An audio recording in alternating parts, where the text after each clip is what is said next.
La production vivrière est passée de 11 millions de tonnes en 2011 à 24 millions en 2024 en Côte d'Ivoire. Des données de l'Office d'aide à la commercialisation des produits vivriers, OCPV. Cette hausse importante de la production peine à quitter les zones de production. Plusieurs obstacles sont à relever. Le problème de transporter nos produits et puis encore la commercialisation encore. Chaque acheteur vient avec son prix, donc on n'a pas les mêmes prix. Donc cela, on ne s'attend pas. Nous organisons les coopératives, mais comme les moyens ne sont pas disponibles, les gens passent dans les villages sans tenir compte des coopératives pour faire des achats de façon pêle-mêle. La solution pour le gouvernement demeure l'amélioration des systèmes de collecte, de groupage et d'écoulement rapide des productions, d'où la construction de 155 marchés de proximité sur l'ensemble du territoire national dans le cadre du programme social du gouvernement PSGouv 2. Pour la phase pilote, ce sont 40 marchés prévus, dont 14 achevés et prêts à être livrés pour plus de 6 milliards de francs CFA. Un rêve longtemps caressé par les acteurs de la filière. Dis merci à l'État, parce que nous, en tant que femmes, les productrices, transformatrices, actuellement là, dans notre cœur, il y a une joie là-bas. On a assuré maintenant qu'on a un marché de proximité. Ça va apporter non seulement aux coopératives le bien-être et nous aurons les moyens de fonctionner. Et ça va permettre aussi au développement du département de Botro à suivre vraiment la production correctement. Lutter contre la cherté de la vie, proposer des produits de qualité, augmenter les revenus des producteurs. Ce sont entre autres les objectifs visés par les marchés de proximité. L'objectif du marché de proximité est de faire la rencontre entre l'offre et la demande de produits vivriers et faciliter aussi le problème de transport des produits vivriers. Ce marché est destiné aux acteurs afin de pouvoir réduire la cherté de la vie et aussi d'augmenter les revenus. La région de Gbeke a son propre marché, situé sur l'as Diabo-Boaké, bâti sur une superficie de plus d'un hectare, composé d'un hangar et de bureaux. Pour nous, c'est de les amener à travailler et à amener toute la production de la zone, pour ne pas dire du département de Botro, dans ce marché-là. Les marchés de proximité de produits vivriers sont dotés de comités de gestion et de surveillance comprenant les acteurs de la filière et des agents de l'OCPV. À chaque marché, des camions de ramassage de 5 tonnes,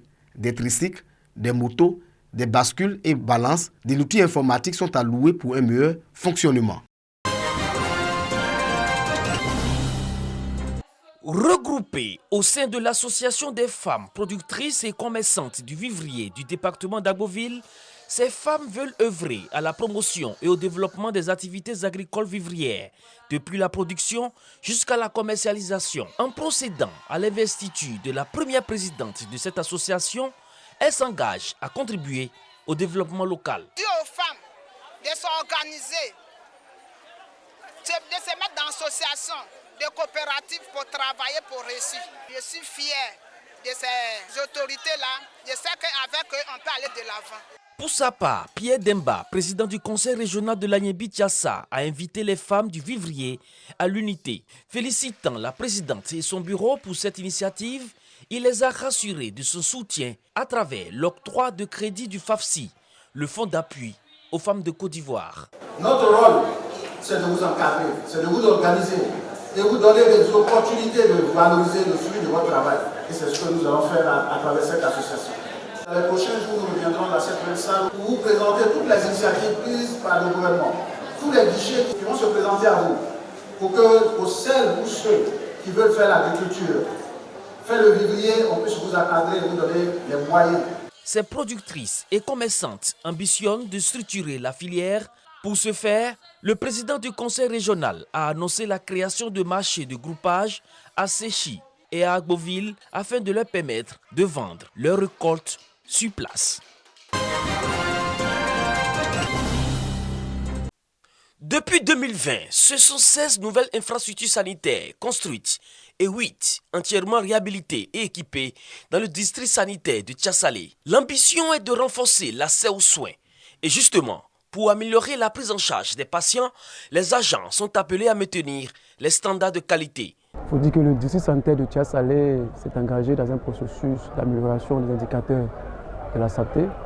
Donc l'objectif de cette cérémonie, ça vise à leur dire merci pour tout ce qu'ils font pour la santé des populations des départements de Tia-Salé et Tabo. Placée sous le thème de la reconnaissance et de l'excellence, cette rencontre se veut comme la célébration des héros de la santé. Il s'agit là de valoriser l'engagement et le professionnalisme de ces acteurs de la santé. Au nom de ces récompenses, 2 structures sanitaires, les centres de santé ruraux de Kwamekro et de Broukro. Aujourd'hui, le district sanitaire de Tia-Salé a décidé de primer les meilleurs agents, plusieurs catégories, y compris la vaccination. Nous sommes là pour les accompagner. Le programme élargi de vaccination est un programme très communautaire où se trouvent les agents de santé qui travaillent nuit et jour. D'abord, je pense que c'est un gros défi à relever. Nous sommes meilleure maternité et nous devons rester meilleure maternité. Je tiens à dire merci à l'ensemble de tous mes collaborateurs. Le prix aussi est à eux. C'est grâce à eux que nous avons eu ce prix. Le centre de santé rural de Kwamekro s'est distingué avec les trophées du meilleur centre et de champion de la vaccination, ainsi que 3 diplômes de reconnaissance pour la qualité de ses services. Les autorités administratives encouragent l'initiative et félicitent les agents pour les efforts consentis. Cette journée de reconnaissance aux agents de la santé est à la 2e édition dans la région sanitaire de l'Anyébi-Tiassa, après celle d'Agboville en 2024. La Côte d'Ivoire enregistre chaque année plus de 230 000 avortements, soit 4% des femmes en âge de procréer dont l'âge varie entre 15 et 49 ans. Face à cette situation, l'ONG ELSCOM, Association ivoirienne pour le développement social et communautaire, a décidé d'apporter sa contribution à la réduction du taux d'avortement. Un projet dénommé Alagué, mis en place en faveur de la promotion des droits de la santé sexuelle et reproductive, est à son actif. Exécuté dans la région de Gbeke avec un appui financier du Fonds mondial pour les femmes à hauteur de plus de 36 millions de francs CFA, ce projet est présenté aux autorités et acteurs locaux de Bouaké. Ce projet a pour objectif de sensibiliser aux causes et aux conséquences des avortements clandestins, accompagner les jeunes filles dans tout ce qui est éducation sexuelle et formation en vue d'éradiquer ou alors d'amoindrir les cas de décès liés aux avortements. On reçoit les victimes de VBG très souvent, surtout les cas de viol. Souvent on a les cas de femmes enceintes, mais on ne sait pas comment orienter la victime. Mais Dieu merci, aujourd'hui, il y a cette loi-là qui a vu le jour, qui permet à la victime de pratiquer un avortement sécurisé. Le secrétaire général de préfecture, Vanyebi Jean-François, invite les populations à s'investir pleinement dans la réussite du projet. Créé en 2003, l'ONG ELSCOM œuvre dans les domaines de l'éducation, la santé, l'agriculture et la cohésion sociale. Le projet a une durée de 3 ans. Pour un climat apaisé, avant, pendant et après l'élection présidentielle d'octobre prochain, le maire de la commune de Daloa, Gbeli Stéphane, rencontre les chefs de village. Une rencontre placée sous le thème « Rôle et engagement des chefs de village dans la promotion de la paix et de la cohésion sociale ».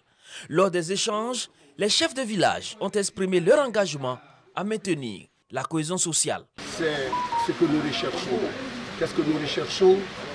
C'est la cohésion sociale, la paix, et se vivre ensemble est indéniable pour nous.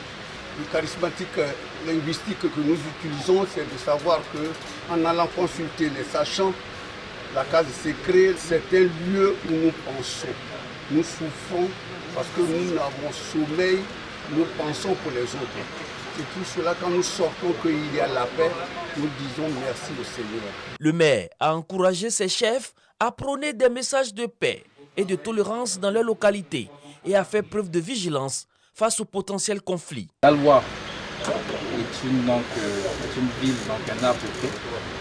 Je viens vers eux pour donc leur demander de continuer à sensibiliser la population, soit parce que le calme règne toujours. Le maire a insisté sur leur rôle en tant que médiateur et garant de la stabilité sociale dans leur communauté.